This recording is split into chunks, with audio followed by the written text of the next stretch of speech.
आज हम देश की राजधानी को नए भारत की आवश्यकताओं और आकांक्षाओं के अनुसार विकसित करने की तरफ एक महत्वपूर्ण कदम बढ़ा रहे हैं। ये नया डिफेंस ऑफिस कॉम्प्लेक्स हमारी सेनाओं के कामकाज को अधिक सुविधाजनक, अधिक प्रभावी बनाने के प्रयासों को और सशक्त करने वाला है।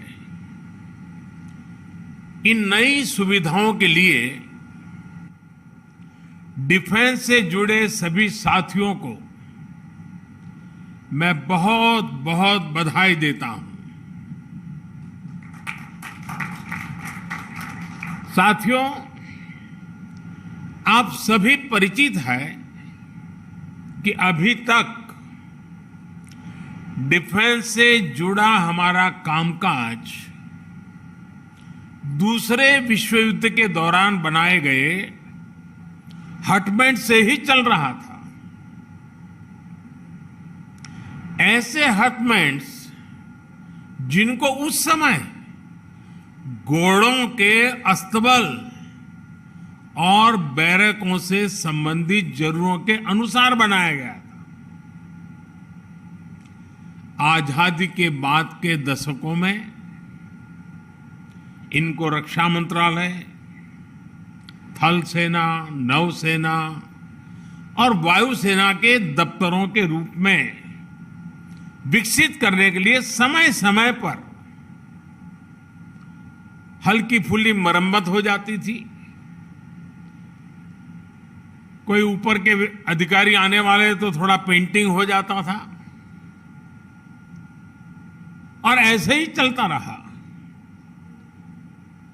इसकी जब बारीकियों के मैंने देखा तो मेरे मन में पहला विचार यह आया कि ऐसी बुरी अवस्था में हमारे इतने प्रमुख सेना के लोग देश की रक्षा के लिए काम करते हैं, इसकी इस हालत के संबंध में हमारे दिल्ली के मीडिया ने कभी क्यों लिखा क्यों नहीं, ये मेरे मन में होता था। वरना ये ऐसी जगह थी कि जरूर कोई इनको आलोचना करता कि भारत सरकार क्या कर रही है, लेकिन पता नहीं किसी ने इस पर ध्यान नहीं दिया।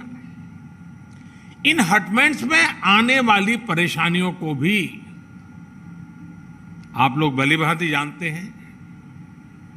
आज जब 21वीं सदी के भारत की सैन्य ताकत को हम हर लिहाज से आधुनिक बनाने में जुटे हैं, एक से एक आधुनिक हथियारों से लैस करने में जुटे हैं, बॉर्डर इंफ्रास्ट्रक्चर को आधुनिक बनाया जा रहा है,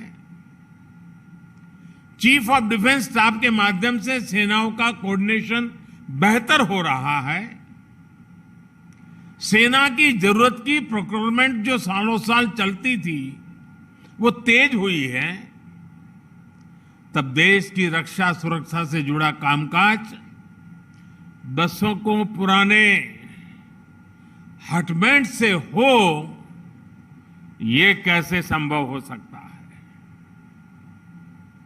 और इसलिए इन स्थितियों को बदलना भी बहुत जरूरी था। और मैं ये भी बताना चाहूंगा कि जो लोग सेंट्रल विस्टा के प्रोजेक्ट के पीछे डंडा लेकर के पड़े थे, वे बड़ी चतुराई से, बड़ी चालाकी से सेंट्रल विस्टा प्रोजेक्ट का ये भी एक हिस्सा है।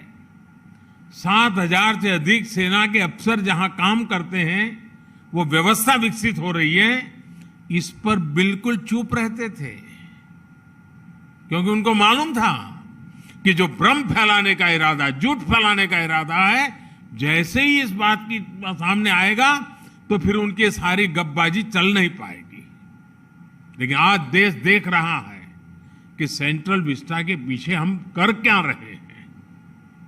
अब देखिए, अब केजी मार्ग और अफ्रीका एवेन्यू में बने ये आधुनिक ऑफिस राष्ट्र की सुरक्षा से जुड़े हर काम को प्रभावी रूप से चलाने में बहुत मदद करेंगे। राजधानी में आधुनिक डिफेंस एन्क्लेव के निर्माण की तरफ ये बड़ा और महत्वपूर्ण स्टेप है। दोनों परिसरों में हमारे जवानों और कर्मचारियों के लिए हर जरूरी सुविधा दी गई है और मैं आज देशवासियों के सामने मेरे मन में जो मंथन चल रहा था उसका भी जिक्र करना चाहता हूं। 2014 में आपने मुझे सेवा करने का सौभाग्य दिया और तब भी मुझे लगता था कि ये सरकारी दफ्तरों के हाल ठीक नहीं है, संसद भवन के हाल ठीक नहीं है और 2014 में आकर के ही मैं पहला ये काम कर सकता था, लेकिन मैंने वो रास्ता नहीं चुना। मैंने सबसे पहले भारत की आन बान शान, भारत के लिए जीने वाले, भारत के लिए जूझने वाले हमारे देश के वीर जवान जो मातृभूमि के लिए शहीद हो गए, उनका स्मारक बनाना सबसे पहले तय किया। और आज जो काम आजादी के तुरंत बाद होना चाहिए था, वो काम 2014 के बाद प्रारंभ हुआ और उस काम को पूर्ण करने के बाद हमने हमारे दफ्तरों को ठीक करने के लिए सेंट्रल विस्टा का काम उठाया। सबसे पहले हमने याद किया मेरे देश के वीर शहीदों को, वीर जवानों को। साथियों, ये जो निर्माण कार्य हुआ है, कामकाज के साथ साथ यहां आवासीय परिसर भी बनाए गए हैं। जो जवान 24/7 महत्वपूर्ण सुरक्षा कार्यों में लगे रहते हैं, उनके लिए जरूरी आवास, किचन, मेस, इलाज से जुड़ी आधुनिक सुविधाएं, इन सब का भी निर्माण किया गया है। देश भर से जो हजारों रिटायर्ड सैनिक अपने पुराने सरकारी कामकाज के लिए यहां आते हैं, उनको भी अब उनके उम्र के एक स्थिति पर वो पहुंचे हैं, उनका भी विशेष ख्याल रखना, उनको ज्यादा परेशानी ना हो, इसके लिए भी उचित कनेक्टिविटी का यहां ध्यान रखा गया है। एक अच्छी बात यह भी है, जो बिल्डिंगें बनी हैं वो इको फ्रेंडली है और राजधानी के भवनों का जो पुरातन रंग रूप है, जो उसकी एक पहचान है, उसको बरकरार रखा गया है, उसको बनाए रखा गया है। भारत के कलाकारों की आकर्षक कलाकृतियों को, आत्मनिर्भर भारत के प्रतीकों को यहां के परिसरों में स्थान दिया गया है। यानी दिल्ली की जीवंतता और यहां के पर्यावरण को सुरक्षित रखते हुए हमारी सांस्कृतिक विविधता का आधुनिक स्वरूप यहां हर कोई अनुभव करेगा। साथियों, दिल्ली को भारत की राजधानी बने 100 वर्ष से अधिक का समय हो गया है। 100 वर्ष से अधिक के इस कालखंड में यहां की आबादी और अन्य परिस्थितियों में बहुत बड़ा अंतर आ चुका है। जब हम राजधानी की बात करते हैं तो वो सिर्फ एक शहर नहीं होता है।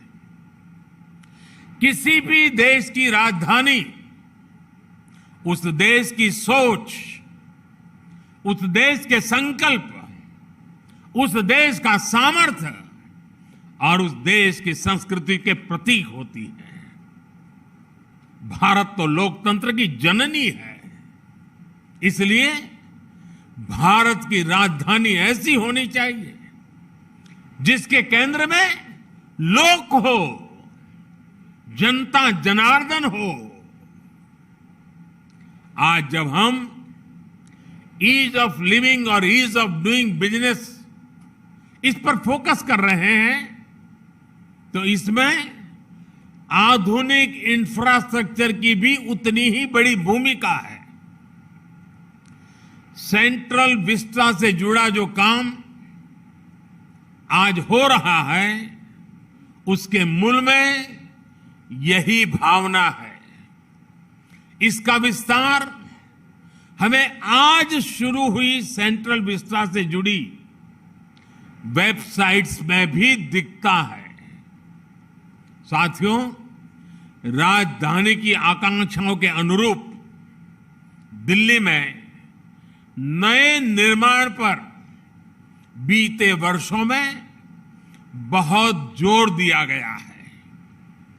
देश भर से चुनकर आए जनप्रतिनिधियों के लिए नए आवास हो, अंबेडकर जी की स्मृतियों को संजोने के प्रयास हो, अनेक नए भवन हो जिन पर लगातार काम किया गया है। हमारी सेना, हमारे शहीदों, हमारे बलिदानियों के सम्मान और सुविधा से जुड़े राष्ट्रीय स्मारक भी इसमें शामिल है। इतने दशकों बाद सेना, अर्धसैनिक बलों और पुलिस बल के शहीदों के लिए राष्ट्रीय स्मारक आज दिल्ली का गौरव बढ़ा रहा है। और इनकी एक बहुत बड़ी विशेषता ये रही है कि इनमें से अधिकतर तय समय से पहले पूरे किए गए हैं। वरना सरकारों की पहचान यही है, होती है, चलती है, कोई बात नहीं, 4-6 महीना तो देर स्वाभाविक है।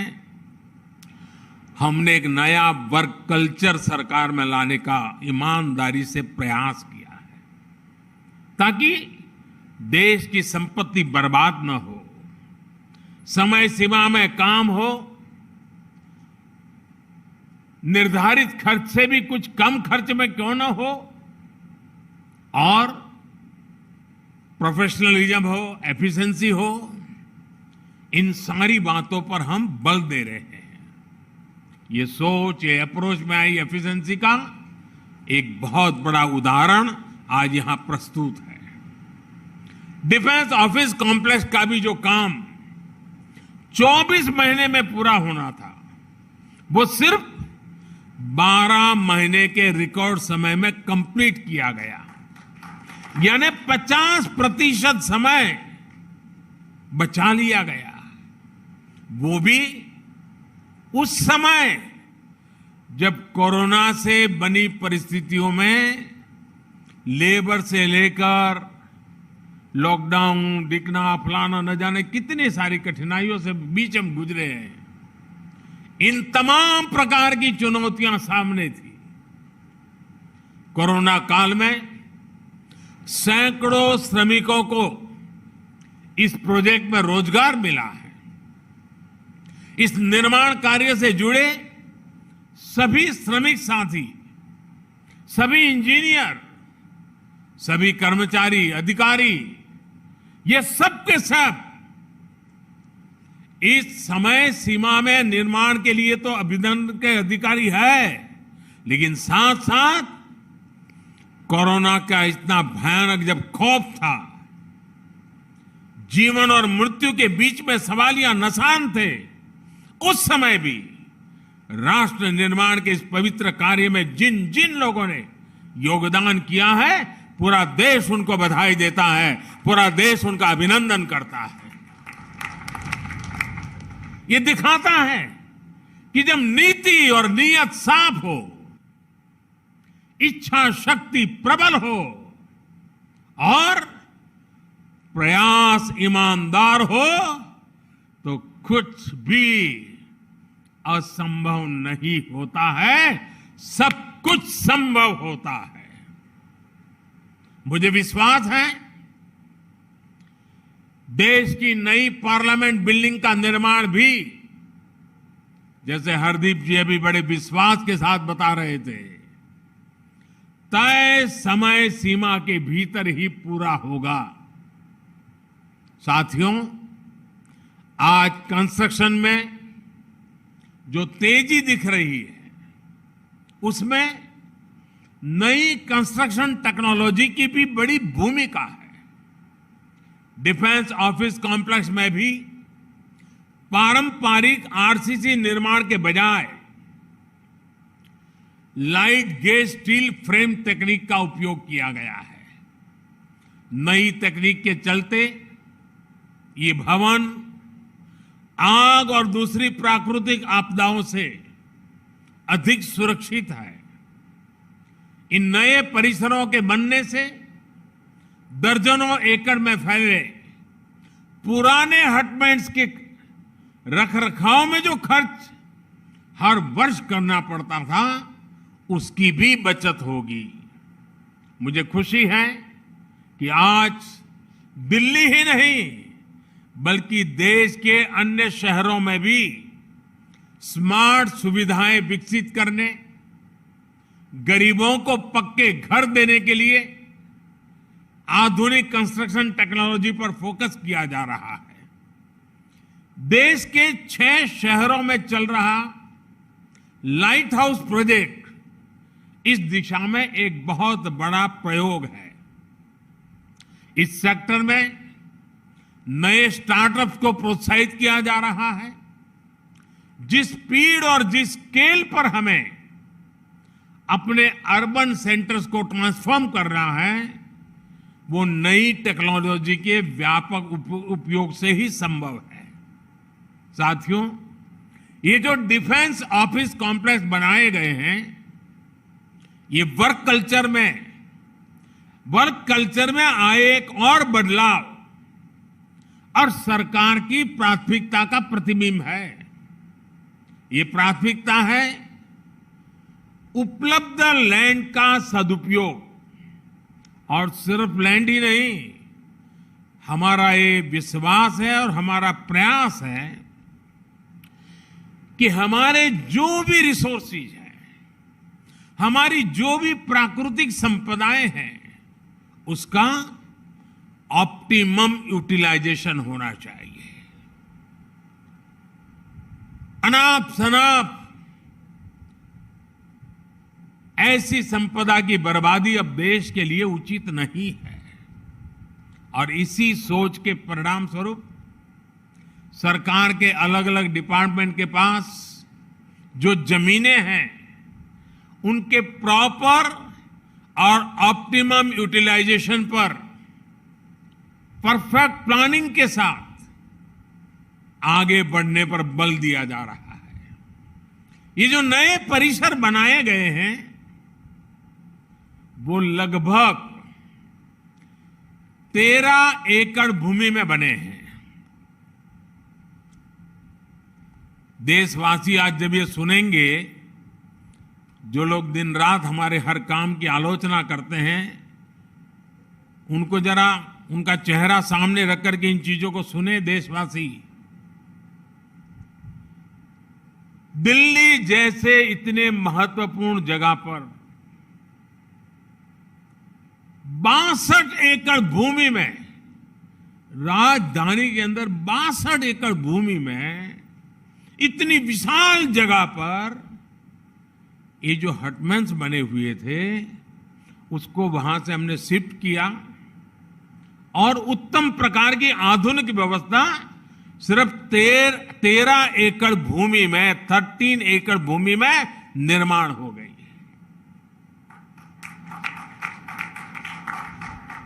देश की संपत्ति का कितना बड़ा सदुपयोग होगा। यानी इतनी बड़ी और आधुनिक सुविधाओं के लिए पहले के मुकाबले लगभग 5 गुना कम भूमि का उपयोग हुआ है। साथियों, आजादी के अमृतकाल यानी आने वाले 25 सालों में नए आत्मनिर्भर भारत के निर्माण का ये मिशन सबके प्रयास से ही संभव है। सरकारी व्यवस्था की प्रोडक्टिविटी और एफिशिएंसी बढ़ाने का जो बीड़ा आज देश ने उठाया है, यहां बन रहे नए भवन उस सपनों को सपोर्ट कर रहे हैं, उस संकल्प को साकार करने का विश्वास जगा रहे हैं। कॉमन केंद्रीय सचिवालय हो, कनेक्टेड कॉन्फ्रेंस हॉल हो, मेट्रो जैसे पब्लिक ट्रांसपोर्ट से सुलभ कनेक्टिविटी हो, ये सब कुछ राजधानी को पीपल फ्रेंडली बनाने में भी बहुत मदद करेंगे। हम सभी अपने लक्ष्यों को तेजी से प्राप्त करें, इसी कामना के साथ मैं फिर एक बार आप सबको बहुत बहुत शुभकामनाएं देता हूं। बहुत बहुत धन्यवाद। Subscribe to Nation Next YouTube channel and press the bell icon to get regular updates from Nation Next. Also like Nation Next Facebook page and follow us on Instagram and Twitter.